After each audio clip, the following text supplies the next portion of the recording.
19ویں تراویح کے چند اہم نکات۔ آج 22ویں پارے کی تلاوت کی گئی۔ سورہ احزاب میں 3 اہم واقعات سے بحث کی گئی ہے۔ ایک غزوہ خندق، دوسرا غزوہ بنی قریظہ، اور تیسرا حضرت زینب رضی اللہ عنہا سے حضور صلی اللہ علیہ وآلہ وسلم کا نکاح، یعنی منہ بولے بیٹے کی طلاق دی ہوئی عورت سے نکاح۔ جنگ احد میں حضور صلی اللہ علیہ وآلہ وسلم کی ایک ہدایت کو نظر انداز کرنے کے سبب جو شکست ہوئی، اس کا اثر عربوں پر یہ پڑا کہ مشرکین، یہود اور منافقین تینوں کی ہمتیں بڑھ گئیں، اور وہ سمجھنے لگے کہ مسلمانوں کو ختم کرنا کچھ زیادہ مشکل کام نہیں۔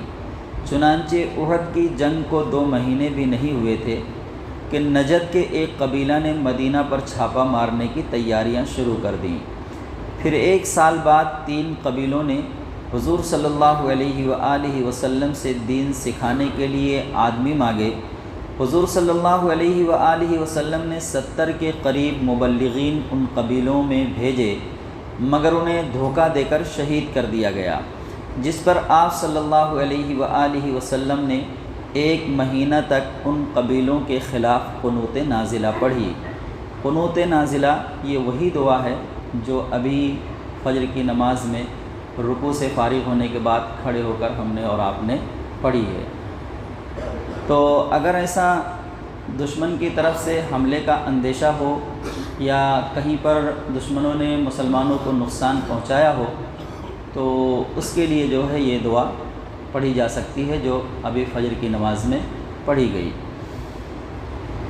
انہی حالات میں شوال سن 5 ہجری میں عرب کے بہت سے قبائل نے مدینہ پر ایک مشترکہ قوت کے ساتھ حملہ کیا۔ 3-4 ہزار کی بستی پر، جس میں کئی منافقین بھی شامل تھے، 10-12 ہزار کی تعداد نے حملہ کیا۔ اگر یہ حملہ اچانک ہو جاتا تو سخت تباہ کن ہوتا، مگر تحریک اسلامی کے ہمدرد اور متاثرین افراد جو مخالف قبیلوں میں رہتے تھے، آپ صلی اللہ علیہ وآلہ وسلم کو سب کارروائیوں کی اطلاع دیتے رہتے تھے۔ اس لیے حملے کے کچھ دن پہلے آپ صلی اللہ علیہ وآلہ وسلم نے مدینہ کے 2 طرف خندق کھود ڈالی اور 3000 افراد کے ساتھ جنگ کے لیے تیار ہو گئے۔ کفار کے خواب و خیال میں بھی نہیں تھا کہ انہیں خندق سے سابقہ پیش آئے گا، کیونکہ عرب اس طریقہ پر کبھی نہیں لڑے تھے۔ مشرکین عرب کو جاڑے کے زمانے میں لمبے محاصرے کے لیے مجبور ہونا پڑا، جس کے لیے وہ گھروں سے تیار ہو کر نہ آئے تھے۔ 25 دن سے زیادہ یہ محاصرہ جاری رہا۔ کچھ تو محاصرہ کی طوالت، کچھ حضور صلی اللہ علیہ وآلہ وسلم کی جنگی تدبیریں، اور پھر ایک رات اللہ نے ایسی آندھی چلائی کہ تمام خیمے اکھڑ گئے اور کوئی ان میں سے نہ ٹھہر سکا۔ اس پورے عرصہ میں ایک بار شدید حملہ ہوا تھا جو صبح سے رات تک جاری رہا، اور 5 وقت کی نمازیں رات کو جنگ سے فارغ ہو کر ایک ساتھ پڑھی گئیں۔ مسلمانوں نے انتہائی بے جگری سے مقابلہ کیا۔ یہ جو غزوہ خندق میں جو خندق کھودی گئی، یہ مشورہ حضرت سلمان فارسی رضی اللہ عنہ نے دیا تھا، چونکہ وہ اس طریقے جنگ سے واقف تھے۔ آپ نے مشورہ دیا اور اللہ کے رسول صلی اللہ علیہ وآلہ وسلم کو یہ مشورہ پسند آیا اور آپ نے اس پر عمل کیا۔ دیکھیں، حضور نبی کریم صلی اللہ علیہ وآلہ وسلم صاحب وحی، لیکن اس کے باوجود جب کوئی اہم مسئلہ درپیش ہوتا ہے تو وہ اپنے اصحاب کو لے کر ان سے مشورہ کرتے ہیں۔ تو ہمیں بھی اللہ نے کتنی بھی فہم و فراست کیوں نہ دی ہو، اللہ کے رسول صلی اللہ علیہ وآلہ وسلم سے زیادہ فہم و فراست تو ہمیں ملی نہیں۔ آپ تو صاحب وحی ہیں، ہر وقت رہنمائی کی جا رہی ہے وحی کے ذریعے سے، لیکن اس کے باوجود بھی اپنے اصحاب کو لے کر مشورہ کر رہے ہیں، اور آپ صلی اللہ علیہ وآلہ وسلم کو مشورے کا حکم بھی دیا جا رہا ہے، آپ اس پر عمل بھی کر رہے ہیں۔ اور ایسا نہیں ہے کہ یہ مشورہ صرف صحابہ کرام کی دلجوئی کے لیے کر رہے ہیں، نہیں، بلکہ ان کے مشورے پر عمل بھی کیا جا رہا ہے۔ جنگ احد میں بھی آپ کی یہ چاہت نہیں تھی کہ مدینہ سے باہر نکل کر مقابلہ کیا جائے، لیکن لوگوں کی رائے یہی آئی، اس لیے آپ نے ان کے رائے پر عمل کیا، نقصان بھی ہوا اس کا۔ اور یہاں پر بھی یہ جو مشورہ ہوا اس میں جو خندق کھودنے کی رائے آئی وہ حضرت سلمان فارسی رضی اللہ عنہ کی طرف سے آئی، اور آپ نے اس مشورے پر عمل کیا۔ تو یہ ہمارے لیے بہت بڑی رہنمائی ہے۔ معرکہ خندق ختم ہوا تو جبرائیل علیہ السلام نے اللہ کا حکم سنایا کہ ابھی ہتھیار نہ کھولے جائیں، بلکہ یہودی قبیلہ بنو قریظہ پر وار کر کے ان سے نپٹ لیا جائے، کیونکہ انہوں نے غداری کی تھی۔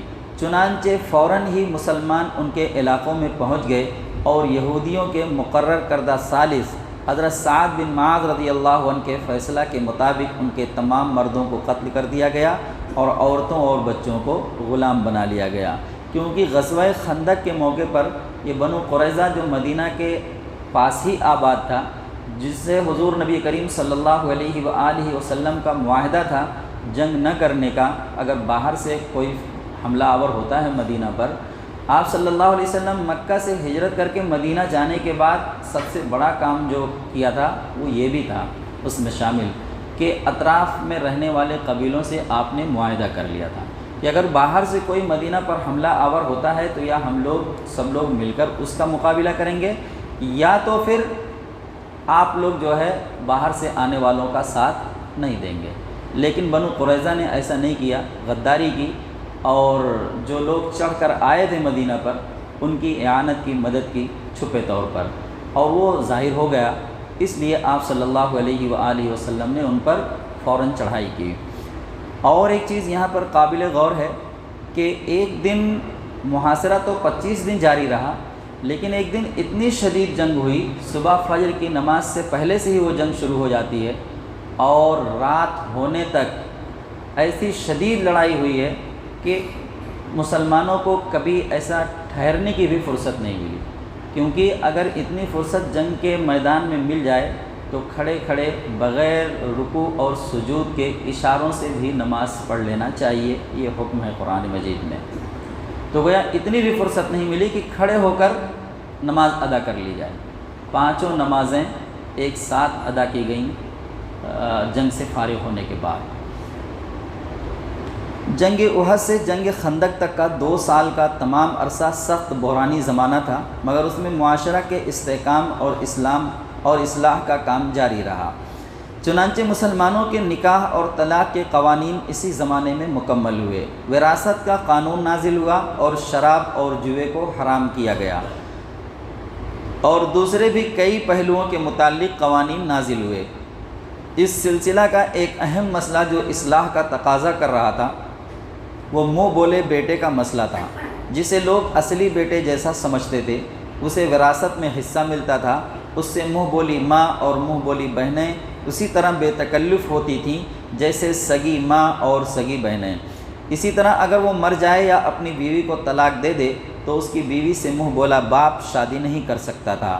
یہ باتیں قدم قدم پر قرآن کے ان قوانین سے ٹکراتی تھیں جو اللہ نے سورہ نساء اور سورہ بقرہ میں نکاح، طلاق اور وراثت کے متعلق اتارے ہیں۔ ساتھ ہی یہ بات اخلاق کے پہلو سے بھی بری تھی کہ کتنا ہی سگوں کی طرح سمجھا جائے مگر پھر بھی وہ حقیقی بیٹا یا بھائی نہیں تھا، اور بہت سے ذہن بے تکلفی سے ناجائز فائدہ اٹھا لیتے تھے۔ ضرورت اس بات کی تھی کہ ان برائیوں کا راستہ روکا جائے، مگر یہ راستہ صرف قانون بنانے سے نہیں رک سکتا تھا۔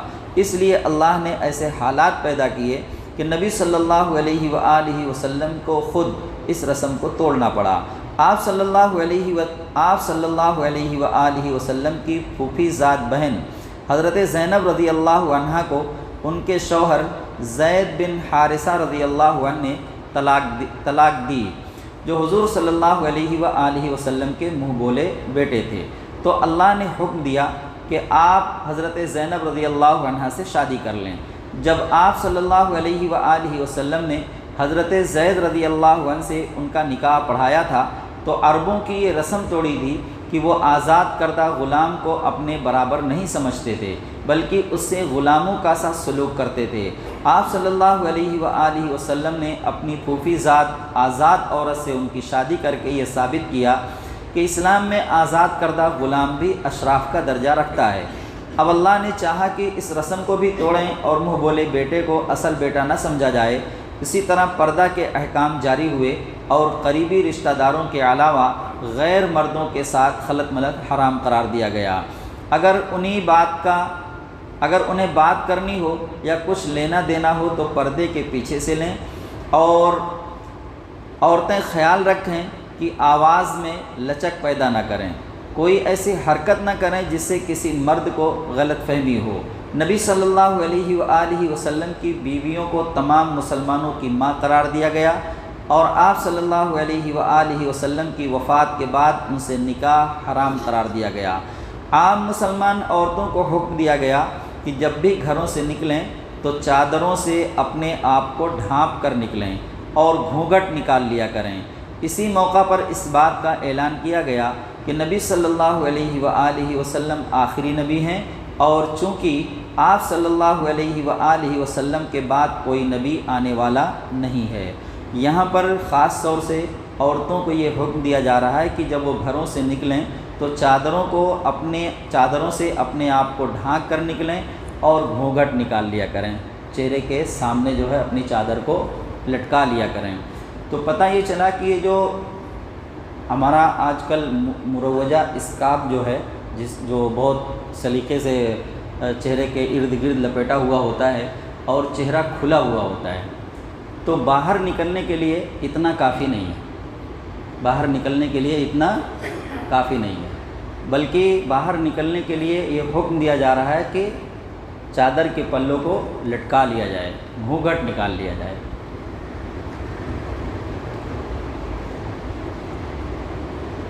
اس موقع پر اس بات کا اعلان کیا گیا کہ نبی صلی اللہ علیہ وآلہ وسلم آخری نبی ہیں، اور چونکہ آپ صلی اللہ علیہ وآلہ وسلم کے بعد کوئی نبی آنے والا نہیں، لہٰذا زمانے جاہلیت میں جو رسوم جڑ پکڑ چکی ہیں ان کا خاتمہ رسول اللہ صلی اللہ علیہ وآلہ وسلم کے ذریعے ضروری ہے۔ اسی وجہ سے اللہ تعالیٰ نے حضرت زید کے طلاق دینے کے بعد حضرت زینب رضی اللہ عنہا کا نکاح آپ صلی اللہ علیہ وآلہ وسلم سے فرما دیا۔ چونکہ حضرت زید لیپالک بیٹے یعنی منہ بولے تھے، اور بیٹے کی بیوی یعنی بہو سے نکاح حرام ہے، اللہ تعالیٰ نے تردید فرما دی کہ حضرت زید کب آپ کے بیٹے تھے؟ وہ تو سرے سے بیٹے ہی نہیں، مردوں میں سے محمد صلی اللہ علیہ وآلہ وسلم کسی کے باپ نہیں، پھر بہو کا سوال کہاں پیدا ہوتا ہے؟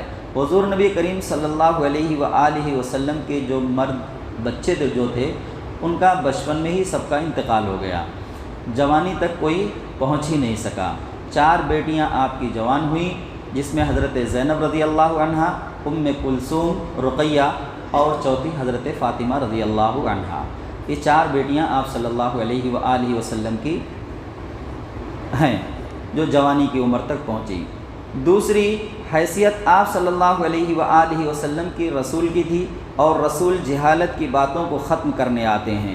تیسری بات یہ کہ آپ خاتم النبیین ہیں، آپ صلی اللہ علیہ وآلہ وسلم کے بعد کوئی رسول آنے والا نہیں، لہٰذا ضروری ہے کہ اس قبیح رسم کو آپ صلی اللہ علیہ وآلہ وسلم خود ختم کر کے جائیں۔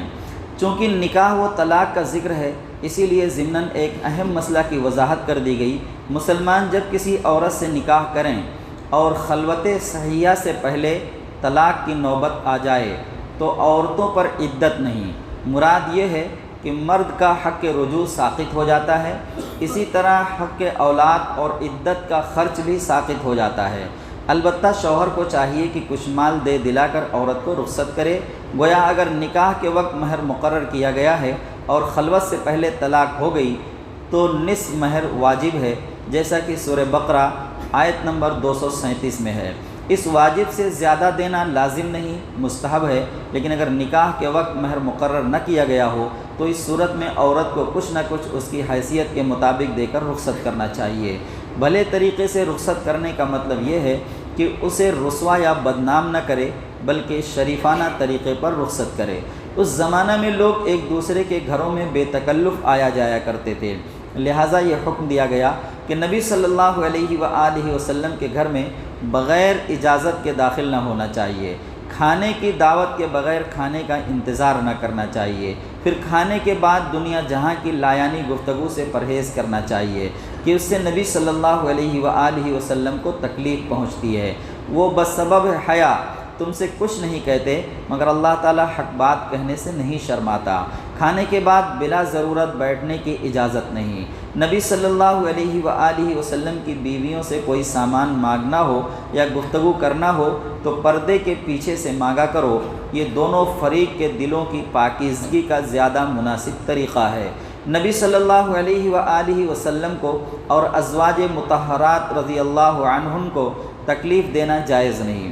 نیز نبی صلی اللہ علیہ وآلہ وسلم کے وصال کے بعد ان کی ازواج سے نکاح کرنا تمام مسلمانوں کے لیے حرام ہے۔ گھروں میں آنے کے لیے قریبی رشتہ داروں، گھریلو عورتوں، نوکروں کے لیے کوئی مضائقہ نہیں۔ گھروں میں آنے کے لیے قریبی رشتہ داروں، گھریلو عورتوں، نوکروں کے لیے کوئی مضائقہ نہیں۔ کفار و مشرکین اور منافقین نبی صلی اللہ علیہ وآلہ وسلم کو بدنام کرنے کی کوشش کرتے رہتے تھے، مگر اللہ تعالیٰ نے واضح فرما دیا کہ دنیا کچھ بھی کہے مگر نبی صلی اللہ علیہ وآلہ وسلم کا مرتبہ یہ ہے کہ خود خدا اپنی طرف سے ان پر درود بھیجتا ہے۔ کیا شان ہے پیارے آقا صلی اللہ علیہ وآلہ وسلم کی کہ خود خدا آپ پر درود بھیجتا ہے۔ فرشتے دن رات آپ کے حق میں دعائیں کرتے رہتے ہیں۔ یہ وہ آیت کی ترجمانی ہے جو اکثر ہم خطبوں کے درمیان سنتے رہتے ہیں، یا ایھا الذین آمنوا صلوا علیہ وسلموا تسلیما۔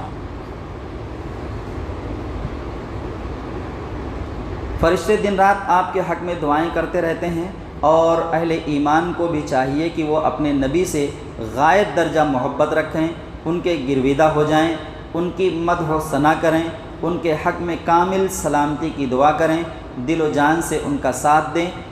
جو لوگ خدا اور رسول کو اذیت دیتے ہیں ان پر دنیا اور آخرت میں اللہ نے لعنت فرمائی ہے، ان کے لیے رسوا کن عذاب ہے۔ اے نبی صلی اللہ علیہ وآلہ وسلم، اپنی بیویوں اور اہل ایمان کی عورتوں سے کہہ دو کہ اپنے اوپر اپنی چادروں کے پلوں لٹکا لیا کریں، یہ زیادہ مناسب طریقہ ہے کہ وہ پہچان لی جائیں اور انہیں ستایا نہ جائے۔ گویا ایک خاتون جب اپنے آپ کو پردے میں کر لیتی ہے تو پورے سماج میں اسے عزت کی نگاہ سے دیکھا جاتا ہے۔ سادہ اور حیادار لباس میں دیکھ کر ہر دیکھنے والا یہ جان لیتا ہے کہ یہ شریف اور باعصمت خواتین ہیں، آوارہ اور کھلاڑی نہیں ہیں کہ کوئی بدکردار انسان ان سے اپنے دل میں تمنا پوری کرنے کی امید کر سکے، ان کو چھیڑنے کی جرات کر سکے۔ سورہ فاطر مکے میں نازل ہوئی۔ فرمایا، لوگو تم پر جو اللہ کے احسانات ہیں انہیں یاد رکھو۔ کیا اللہ کے سوا کوئی اور بھی خالق ہے جو تمہیں آسمان اور زمین سے رزق دیتا ہے؟ اس کے سوا کوئی معبود نہیں۔ آخر تم کہاں سے دھوکہ کھا رہے ہو کہ خدا کی دی ہوئی نعمتوں سے فائدہ اٹھاؤ اور بندگی کسی اور کی بجا لاؤ؟ یہ کھلی احسان فراموشی ہے۔ اور اے نبی صلی اللہ علیہ وآلہ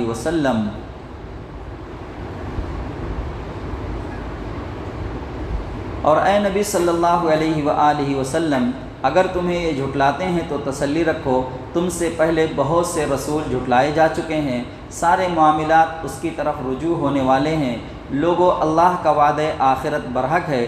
دنیاوی زندگی تمہیں دھوکے میں نہ رکھے کہ بعد میں کوئی زندگی، کوئی حساب کتاب نہیں، یا خدا کا وجود نہیں، وہی وہ رسالت کی حقیقت نہیں، اور سب سے بڑا دھوکے باز شیطان تمہیں اللہ کے بارے میں دھوکے میں نہ رکھے۔ شیطان تو تمہارا دشمن ہے، تم بھی اسے اپنا دشمن سمجھو۔ وہ تو اپنے پیرووں کو اس لیے بلا رہا ہے کہ سب کو جہنمی بنا دے۔